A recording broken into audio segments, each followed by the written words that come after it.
Hello everyone. आज के इस वीडियो में मैं आपको रिले के बारे में बताऊंगा कि ऑटोमोबाइल जो सर्किट होता है, सर्किट में रिले का क्या काम होता है, रिले कैसे काम करती है। जैसे आप यहाँ पर देख रहे हैं, यहाँ पर 4 पिन रिले, 5 पिन रिले और 3 पिन रिले यहाँ पर आप देख रहे हैं। तो ये पिनों के आधार पर अलग अलग प्रकार की रिले हैं। वर्किंग सभी रिलों का एक जैसा ही होता है, जितनी भी रिले होती हैं। तो ये कुछ समझाने के लिए यहाँ पर रिले मैंने ये स्क्रीन पर आप देख रहे होंगे। रिले का अगर मैं आपको फंक्शन या वर्किंग बताऊँ तो रिले जैसे आपने देखा हुआ घरों में स्विचेज होते हैं। तो कोई भी स्विच, जैसे स्विच को मैनुअली ऑन ऑफ करना पड़ता है, लेकिन अगर सर्किट में रिले लगी हुई, रिले में विद्युत धारा का प्रवाह करके उस सर्किट को जोड़ा और तोड़ा जाता है। तो रिले का काम ये होता है। जैसे इसकी डेफिनेशन देखते हैं, रिले एक ऐसा पार्ट है या ऐसी युक्ति है जो किसी विद्युत या इलेक्ट्रॉनिक परिपथ की वोल्टता के मान अथवा उसमें प्रभावित होने वाले धारा के मान के आधार पर दूसरे परिपथों को ऑन ऑफ करता है। ये रिले का काम होता है। अगर दूसरी लैंग्वेज में हम देखें तो यह कह सकते हैं कि ऐसी डिवाइस जो बिजली की सहायता से इसको ऑपरेट किया जाता है, एक सर्किट की सप्लाई को ऑन या ऑफ करे, उसे रिले कहते हैं। मतलब आप समझ रहे होंगे कि कोई ऐसी डिवाइस जो बिजली की सहायता से ही किसी सर्किट को ऑन ऑफ करती है, उसे रिले कहते हैं। रिले बिजली से चलने वाला एक स्विच है। ये इलेक्ट्रोमैग्नेटिक सिद्धांत पर काम करता है, जिसको मैं आगे आपको समझाऊंगा। स्विच है जो कि किसी भी सर्किट की सप्लाई को ऑन ऑफ करता है। अब रिले के जो पार्ट्स होते हैं, तो सबसे पहला जो होता है आर्मेचर जो होता है ये कॉमन टर्मिनल होता है। मैं NC कॉन्टैक्ट और NO कॉन्टैक्ट से जोड़ने का काम करता है। NC क्या हो गया, नॉर्मल क्लोज कॉन्टैक्ट बोलते हैं, और NO को नॉर्मल ओपन कॉन्टैक्ट इसको बोला जाता है। जिसमें एक कॉमन टर्मिनल में विद्युत की सप्लाई दी जाती है, तो उसी सप्लाई को जोड़ना और तोड़ना होता है। स्प्रिंग जो सेकंड पार्ट होता है वो स्प्रिंग होता है। रिले में जो आर्मेचर होती है, आर्मेचर में एक रिटर्न स्प्रिंग लगा रहता है। जब आर्मेचर नॉर्मल कॉन्टैक्ट को जोड़ता और तोड़ता है तो वो इस स्प्रिंग की सहायता से वापस अपनी पोजीशन में आ जाता है। उसके बाद यॉक कॉइल के बाहर का हिस्सा होता है, जिस पर कॉइल माउंट रहती है, उसको यॉक बोलते हैं। उसके बाद कॉन्टैक्ट, यह रिले के टर्मिनल में जहाँ पर जिसकी भी हमें स्विचिंग करवानी होती है उस उपकरण को या सर्किट को जोड़ सकते हैं, वो कॉन्टैक्ट होता है।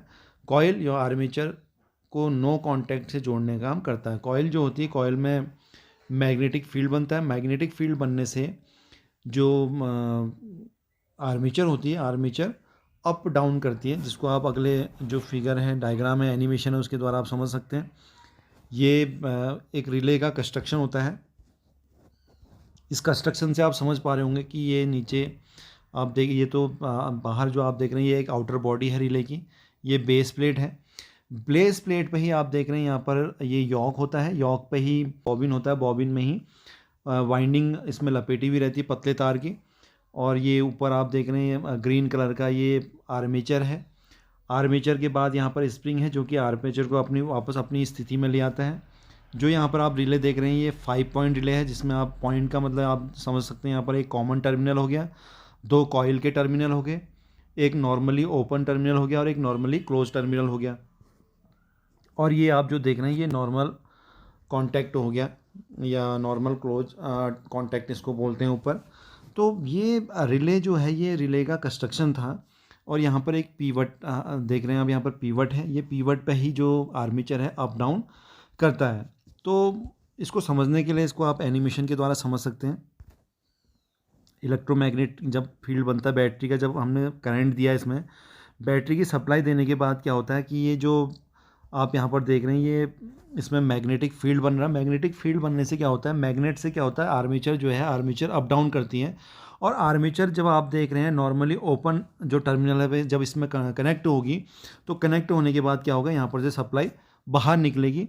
और सप्लाई बाहर निकलने के बाद मान लिया हमने यहाँ पर कोई बल्ब को ऑपरेट करना है और बल्ब को जलाना है, तो बल्ब यहाँ से ही जल जाएगा और यहाँ पर नेगेटिव पॉइंट हमें बाहर से सप्लाई से देना पड़ेगा। तो यहाँ पर ये रिले जो है, रिले जोड़ने और तोड़ने का काम यहाँ पर कर रही है। अगर वो जो रिले है, ये रिले अगर नीचे नॉर्मल ओपन वाले टर्मिनल पर अगर ये आर्मेचर जुड़ रही है, तो आर्मेचर आप यहाँ पर देख रहे हो कॉमन जो टर्मिनल है, कॉमन टर्मिनल में हमेशा 230-240 वोल्ट की सप्लाई रहती है। या 12 वोल्ट का करंट रहता है। ये आर्मेचर के द्वारा ही, यहाँ पर आर्मेचर जब यहाँ पर कांटेक्ट होगा नॉर्मल ओपन टर्मिनल में, तो वो सप्लाई जो है इलेक्ट्रिकल की सप्लाई इसमें प्रभावित होगी और इसके द्वारा ये आगे जो भी इक्विपमेंट हम चला रहे हैं वो ऑपरेट हो जाएगा और नॉर्मली क्लोज टर्मिनल से वो ब्रेक हो जाएगा। तो इस प्रकार से आप समझ पा रहे होंगे कि कैसे ये रिले काम करती है। एक बार आपको एक्चुअल पार्ट में भी मैं समझा देता हूँ कि रिले होती क्या है और कैसे ये फंक्शन करती है। जैसे आप देख रहे हैं यहाँ पर एक रिले है, ये 12 वोल्ट की एक रिले है। तो रिले में आप देख रहे हैं यहाँ पर, सबसे पहले तो आप यहाँ पर देखें कि इसमें 5 पॉइंट हैं, ये टर्मिनल है 5 टर्मिनल। अब 5 जो टर्मिनल है, टर्मिनल में आप देख रहे हैं यहाँ पर जो नीचे वाले 2 टर्मिनल हैं इसमें इनपुट जानी है जो कि इस कॉइल को एक्टिवेट करेगी, जो कि 12 वोल्ट की सप्लाई इसमें जानी है। 12 वोल्ट की सप्लाई जब इसमें जाएगी तो यहाँ पर कॉइल, जो फील्ड कॉइल है, फील्ड कॉइल में मैग्नेट जनरेट होगा। मैग्नेट जनरेट होने से क्या होता है, ये आर्मेचर काम करती है। आर्मेचर ऐसे काम करेगी, आप यहाँ पर देख रहे हैं आर्मेचर, क्योंकि आर्मेचर जो होती है मूवेबल होती है। ये एक स्प्रिंग की सहायता से इस पीवट पर यहाँ पर माउंट रहती है। ये स्प्रिंग है जो कि रिटर्न स्प्रिंग का काम करती है और जो आर्मेचर है इस पीवट पर मूव करता है। ये आप देख रहे हैं यहाँ पर, ये पीवट बना हुआ है, इस पीवट पर मूव करता है। और यहाँ पर आप देख रहे हैं जितने भी वोल्ट की हमें सप्लाई देनी है वो सप्लाई इसमें डायरेक्टली जुड़ी रहती है। जो आर्मेचर है, आर्मेचर में एक वायर आप देख रहे होंगे, ये अगर हमें यहाँ पर 240 वोल्ट की सप्लाई देनी है तो 240 वोल्ट की सप्लाई यहाँ पर जुड़ी हुई है, ऑलरेडी जुड़ी हुई है। अब दो पॉइंट तो आपने देखे कि ये 2 पॉइंट जो है ये इनपुट के हैं, जिसको हम कॉइल टर्मिनल भी बोलते हैं। कॉइल टर्मिनल के बाद आप यहाँ पर ये देख रहे हैं, ये वाला जो है ये कॉमन टर्मिनल होता है।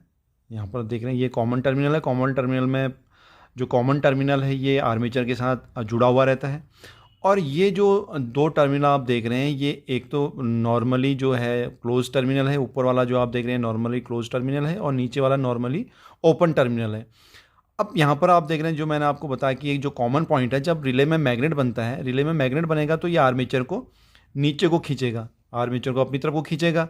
आर्मेचर को अपनी तरफ खींचने से क्या होगा, जो यहाँ पर करंट की सप्लाई 240 वोल्ट करंट की सप्लाई हो रही थी, वो इस पॉइंट पर ही, आप जो नॉर्मली ओपन पॉइंट है यहाँ पर, इसके थ्रू, आर्मेचर के थ्रू सप्लाई यहाँ पर चले जाती है और इसके द्वारा जो इक्विपमेंट हमें इससे ऑपरेट करना होता है, जो भी मशीन ऑपरेट करनी होती है, उस मशीन में ये सप्लाई चली जाती है और मशीन काम करने लग जाती है। और ये जब पॉइंट आप जो आर्मेचर देख रही है, आर्मेचर अगर ऊपर वाले पॉइंट के साथ टच रहती है तो इसका मतलब है कि ये टर्मिनल जो है, जो सप्लाई है, नॉर्मली क्लोज है। तो इस प्रकार से आपने देखा होगा कि रिले कैसे फंक्शन करती है, क्या रिले होती है। और ये जो कॉइल देख रहे हैं, कॉइल में वाइंडिंग होती है जिसके द्वारा इलेक्ट्रोमैग्नेटिक यहाँ पर बनता है। वीडियो पसंद आया हो तो प्लीज़ वीडियो को लाइक और शेयर ज़रूर करें। और अगर आपने मेरा चैनल अभी तक सब्सक्राइब नहीं किया है तो प्लीज़ चैनल को सब्सक्राइब ज़रूर करें। साथ में बेल आइकन को ज़रूर प्रेस करें, जिससे आपको मेरे नए आने वाले वीडियो के नोटिफिकेशन समय पर मिलते रहेंगे। Thank you everyone.